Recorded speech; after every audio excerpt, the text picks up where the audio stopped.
This video is made possible thanks to our Patreons. If you would like to have your story turned into a video or a story written especially for you, be sure to take a look. Enjoy. A lone figure shuffled towards the 24-hour convenience store, shoulders hunched against the chill night air. Milton pushed open the door, the familiar chime announcing his arrival. "Evening, Mrs. Grayson," he mumbled, avoiding eye contact with the elderly woman behind the counter. "Milton, dear, you're early tonight," she replied, her voice tinged with concern. He shrugged, making his way to the back of the store where boxes of inventory awaited unpacking.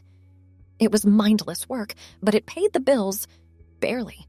As he stacked cans of soup on the shelves, Milton's thoughts drifted to his meager apartment and the stack of overdue notices piling up on his kitchen table. The bell chimed again, pulling Milton from his reverie. He peered around the aisle, curious about the late-night customer. His breath caught in his throat as he recognized the imposing figure striding into the store. Miss Victoria cut an impressive silhouette, tailored suit hugging her muscular frame, short-cropped hair perfectly coiffed. She exuded an aura of power and confidence that made Milton want to shrink into the shadows. But there was nowhere to hide in the small shop. "Good evening, madam," Mrs. Grayson greeted warmly. "The usual?" Victoria nodded curtly, fishing a thick cigar from her breast pocket. "Light?" As Mrs. Grayson fumbled for matches, Milton found himself moving on autopilot. He approached tentatively, cheap lighter in hand. "Allow me," he offered in a small voice, flicking the lighter to life. Victoria's piercing gaze fixed on him as she leaned in, puffing until the end of her cigar glowed cherry red. Milton's hands trembled slightly as he pulled the lighter away. "Much obliged," Victoria said, her deep voice sending a shiver down Milton's spine. She studied him for a moment, taking in his threadbare sweater and scuffed shoes. "You work here often?" Milton nodded, dropping his eyes to the floor. "Every night, ma'am." "Call me Miss Victoria," she corrected, exhaling a plume of fragrant smoke. "Yes, Miss Victoria," Milton replied automatically. A ghost of a smile played at the corner of her mouth. "What's your name, boy?" "Milton, Miss Victoria." She hummed thoughtfully, reaching into her pocket and producing a crisp $100 bill. "For your assistance," she said, pressing it into his palm. Milton gaped at the money, then back at Victoria. I can't accept this. It's too much. Nonsense." She waved away his protest. "I reward competence when I see it." With that, she turned on her heel and strode out of the store, leaving Milton staring after her in bewilderment. The next few nights passed in a blur of monotony for Milton. He went through the motions at work, restocking shelves and ringing up the occasional customer, but his thoughts kept drifting back to Miss Victoria and their brief encounter. On the fourth night, the bell chimed 5 minutes before closing. Milton looked up from the register to see Victoria entering, cigar already clamped between her teeth. "Good evening, Milton," she greeted, producing her lighter. "Care to do the honors?" He scrambled around the counter, fumbling with his own lighter. As he lit her cigar, Victoria fixed him with an appraising look. "Tell me, Milton, are you satisfied with your life?" The question caught him off guard. He opened his mouth to respond, then closed it again, unsure how to answer. Victoria took a long drag of her cigar, exhaling slowly. "I thought not. I see potential in you, boy. Wasted potential." Milton felt a flicker of something unfamiliar in his chest. Hope, perhaps? "What do you mean?" "I mean that someone like you shouldn't be wasting away in a place like this." Victoria gestured dismissively at the dingy store. "How would you like a chance at something better?" Milton's heart raced. "What kind of chance?" Victoria smiled, a gleam in her eye. "I find myself in need of an assistant, someone to help manage my household and affairs. The pay would be substantially better than what you're making here." Milton's mind reeled at the possibilities. No more scraping by, no more choosing between food and electricity. But surely there had to be a catch. "Why me?" he asked hesitantly. Victoria took another puff of her cigar, considering. Let's just say I have a knack for recognizing untapped potential. You have a certain quality that I find appealing in an assistant. Milton flushed, unsure how to respond to the compliment. I don't know what to say. Say yes, Victoria replied simply. She pulled a business card from her pocket and pressed it into Milton's hand. My address. Be there tomorrow at 9 a.m. sharp if you're interested. And Milton, don't be late. With that, she swept out of the store, leaving Milton clutching the card and reeling from the encounter. The next morning found Milton standing nervously outside an imposing wrought iron gate. Beyond it stretched a winding driveway leading to a sprawling mansion. He double-checked the address on the card, hardly believing his eyes. Taking a deep breath, he pressed the intercom button. A crackle of static, then Victoria's voice. Yes, it's Milton, Miss Victoria. From the store? A pause, then the gate swung open with a low groan. Milton made his way up the driveway, heart pounding in his chest. As he approached the front door, it opened to reveal Victoria herself. She cut an impressive figure in a crisp white shirt and tailored slacks, unlit cigar dangling from her fingers. Right on time. I appreciate punctuality. Milton nodded, not trusting himself to speak. Victoria ushered him inside, and he gaped at the opulent foyer. Marble floors gleamed beneath a glittering chandelier, priceless artwork adorning the walls. I'll give you a tour later, Victoria said, leading him to a study lined with leather-bound books. She settled behind an imposing desk, gesturing for Milton to take a seat across from her. Now then, she began, fixing him with an intense gaze. Let's discuss the terms of your employment. Over the next hour, Victoria outlined Milton's potential duties, everything from managing her schedule to running errands and maintaining the household. The salary she quoted made his head spin. Of course, there is one additional requirement, Victoria added, leaning back in her chair. In this household, I expect a certain aesthetic from my staff. You'll need to adopt a more feminine appearance. Milton blinked, sure he had misheard. I'm sorry? Victoria's expression remained impassive. You heard me correctly. Dresses, makeup, the works. I find it creates a more harmonious atmosphere. Milton's mind raced. On one hand, the idea filled him with a mixture of embarrassment and trepidation. On the other, the money, the chance at a better life. And beneath it all, a tiny spark of curiosity he couldn't quite extinguish. Milton, I'm offering you an opportunity to reinvent yourself, to become someone new. She leaned forward. Think about it. No more struggling to make ends meet. No more dead-end job. A chance to learn, to grow. All I ask is that you trust me to guide you. Milton swallowed hard, his resolve wavering. I don't even know where to begin. A smile played at the corner of Victoria's mouth. That's where I come in. I'll provide everything you need. Clothing, tutorials, guidance. All you have to do is say yes. Milton closed his eyes, weighing his options. The thought of returning to his dingy apartment, to the endless cycle of poverty and despair, made his stomach churn. And here was Victoria, offering him a lifeline, a chance at something more. Okay, he whispered, opening his eyes. I'll do it. Victoria's smile widened. Excellent decision, Milton, or should I say, Millie. The next few weeks passed in a whirlwind for Milton, or Millie, as he was now known within the walls of Victoria's mansion. True to her word, Victoria provided everything needed for his transformation. At first, the process was overwhelming.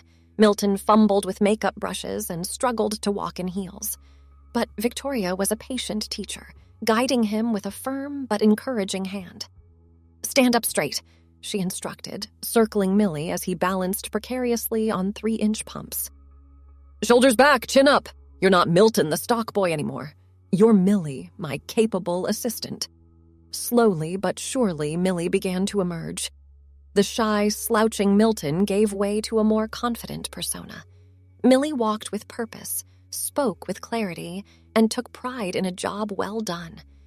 For the first time in his life, he felt seen, appreciated, valued. One morning, about a month into his employment, Millie was preparing Victoria's breakfast when she entered the kitchen. She paused in the doorway, taking in the sight of Millie efficiently moving about in a modest black dress and low heels. "Well, well," Victoria drawled, a note of approval in her voice. "Look at you." Millie flushed with pleasure, setting the coffee pot on the table. "Good morning, Miss Victoria. I hope everything is to your liking." Victoria took a seat, gesturing for Millie to pour her coffee. As he did so, she studied him closely. "You've come a long way in a short time," she observed.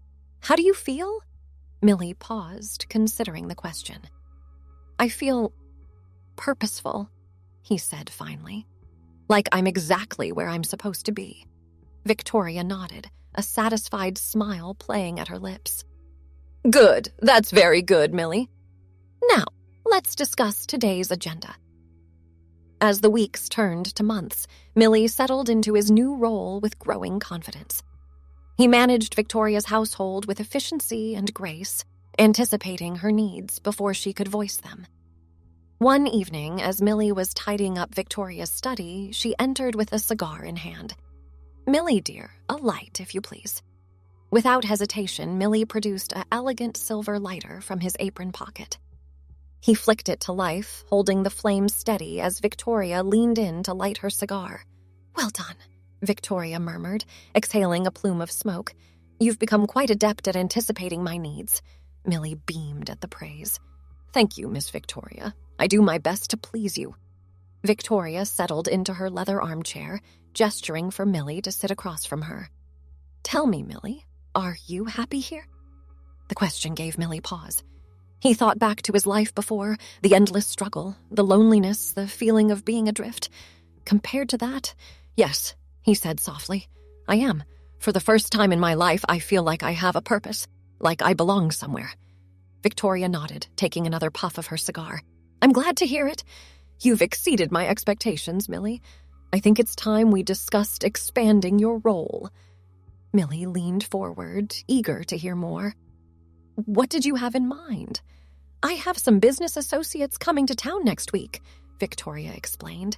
"I'd like you to help me host a dinner party. It will be a chance for you to showcase your skills in a more public setting." Millie's heart raced at the prospect. "I'd be honored, Miss Victoria. What do you need me to do?" Victoria smiled, a gleam in her eye. "Just follow my lead, dear. I'll guide you every step of the way." The next week was a flurry of activity as Millie threw himself into preparations for the dinner party. He coordinated with caterers, arranged flowers, and polished every surface of the already immaculate mansion until it gleamed. On the night of the party, Millie stood before the mirror in his room, hardly recognizing the person staring back at him. Gone was the shy, slouching, skinny boy. In his place stood a poised, elegant figure in a sleek black cocktail dress and tasteful makeup. A knock at the door startled him from his reverie. "Come in," he called. Victoria entered, resplendent in a tailored tuxedo. She paused, taking in Millie's appearance with an approving nod. "You look perfect," she said, adjusting Millie's pearl necklace. "Are you ready?" Millie took a deep breath, squaring his shoulders. "Yes, Miss Victoria, I won't let you down." Victoria smiled. "I know you won't, dear. You never do." The party was in full swing, the mansion filled with the low hum of conversation and the clink of champagne glasses. Millie moved through the crowd with practiced grace, refilling drinks and ensuring everyone's needs were met. As he passed by a group of Victoria's associates, he overheard snippets of their conversation. "Victoria, where did you find such a capable assistant?" a distinguished older gentleman asked. Victoria's laugh rolled through the room. "Oh, Millie, let's just say I have a talent for recognizing diamonds in the rough." Millie flushed with pleasure at the compliment, redoubling his efforts to ensure the evening was a success. As the last guest departed, Millie began tidying up the living room. Victoria entered, loosening her bow tie with a contented sigh. "Well done, Millie," she said, sinking into an armchair. "The evening was a rousing success, thanks in no small part to your efforts." Millie paused in his cleaning, turning to face Victoria. "Thank you, Miss Victoria. I'm glad I could be of service." Victoria beckoned him closer, patting the arm of her chair. Millie perched there obediently, hands folded in his lap. "You've come so far," Victoria mused, studying Millie's face. "Do you ever think about your life before? Do you miss it?" Millie considered the question carefully. "I think about it sometimes," he admitted, "but I don't miss it. This feels right, like I've found where I belong." Victoria nodded, a satisfied smile playing at her lips. "I'm glad to hear it. You know, Millie, when I first saw you in that dingy little store, I knew you were meant for greater things. All you needed was someone to guide you, to help you realize your potential." She reached out, taking Millie's hand in hers. "And look at you now, poised, confident, capable." Millie felt tears prick at the corners of his eyes. "Thank you, Miss Victoria, for everything. I don't know where I'd be without you." Victoria squeezed his hand gently. "You don't have to thank me, dear. Seeing you flourish is all the thanks I need." As Millie gazed at Victoria, he felt a surge of emotion, gratitude, admiration, and something deeper he couldn't quite name. In that moment, he knew with absolute certainty that he would do anything to make her proud. The following week saw Millie's role in Victoria's household expand even further. No task was too small or too challenging. Millie approached each with enthusiasm and dedication. From managing Victoria's complex schedule to overseeing household renovations, Millie thrived on the increasing responsibility. One morning, Victoria summoned Millie to her study. She sat behind her imposing desk, cigar smoke curling lazily around her head. "Millie, dear, I have a rather important task for you." Millie straightened, eager to please. "Of course, Miss Victoria, how can I help?" Victoria leaned back, regarding Millie with an appraising eye. "I'm hosting a weekend retreat for some of my closest friends. I want you to handle all the arrangements. Accommodations, meals, entertainment, everything." Millie's heart raced with excitement and a touch of nerves. This was a big step up from the dinner party. "I'd be honored, Miss Victoria. When is the retreat?" 2 weeks from now," Victoria replied, stubbing out her cigar. "I'm entrusting you with this, Millie. Don't let me down." Millie nodded firmly. "I won't, Miss Victoria. You can count on me." He coordinated with caterers, arranged spa treatments, and planned outings to local wineries. Every detail was meticulously thought out and executed. As the day of the retreat arrived, Millie found himself greeting Victoria's friends at the door of the rented villa. He'd chosen a tasteful navy dress for the occasion, paired with modest heels and subtle makeup. "Welcome to Sunnybrook Villa," Millie said warmly, ushering in a statuesque blonde. "I'm Millie, Miss Victoria's assistant. Please let me show you to your room." The blonde, who introduced herself as Evelyn, looked impressed. "My, Victoria wasn't exaggerating about you. Such poise." Millie flushed with pleasure at the compliment. "Thank you, Miss Evelyn. I do my best to meet Miss Victoria's high standards." As the afternoon progressed, more of Victoria's friends arrived. There was Margot, a sharp-tongued redhead with a penchant for martinis, Claudia, a willowy brunette who spoke in a soft southern drawl, and Beatrice, a distinguished older woman with salt-and-pepper hair and piercing green eyes. Millie flitted between them all, ensuring everyone was comfortable and had everything they needed. He poured drinks, arranged luggage, and answered questions with unfailing politeness and efficiency. As evening fell, the women gathered in the villa's spacious living room. "Victoria, darling," Margot drawled, accepting a canapé from Millie with a nod. "Where on earth did you find this paragon? She's absolutely marvelous." Victoria smiled, a hint of pride in her eyes as she watched Millie move gracefully around the room. "Oh, Millie, let's just say I have a talent for seeing potential where others might miss it." Claudia sipped her wine, regarding Millie thoughtfully. "Well, you've certainly worked your magic. Millie, dear, how long have you been with Victoria? Millie paused, mentally calculating. Just over 6 months now, Miss Claudia. Beatrice raised an eyebrow. Only 6 months? My word, Victoria, you've certainly done a number on this one. Victoria chuckled, gesturing for Millie to refill her glass. Millie is an exceptionally quick study, aren't you, dear? Millie nodded, a warm glow of pride suffusing his chest. I've had an excellent teacher in Miss Victoria. The women laughed appreciatively, and Millie basked in their approval. This was what he lived for now, the chance to make Victoria proud, to be useful and admired. As the evening wore on, Millie excused himself to check on dinner preparations. In the kitchen, he conferred with the chef, making last-minute adjustments to ensure everything was perfect. When he returned to the living room to announce dinner, he found the women deep in conversation. "Dinner is served, ladies," Millie announced, pushing aside the momentary contemplation. The meal was a resounding success. Millie had chosen a menu that showcased local specialties while catering to each guest's dietary preferences. The wine flowed freely, and conversation buzzed around the table. As Millie cleared the dessert plates, Beatrice caught his arm gently. "My dear, I must commend you. This entire evening has been flawless." Millie ducked his head modestly. "Thank you, Miss Beatrice. I'm so pleased you've enjoyed it." Margot raised her glass in a toast.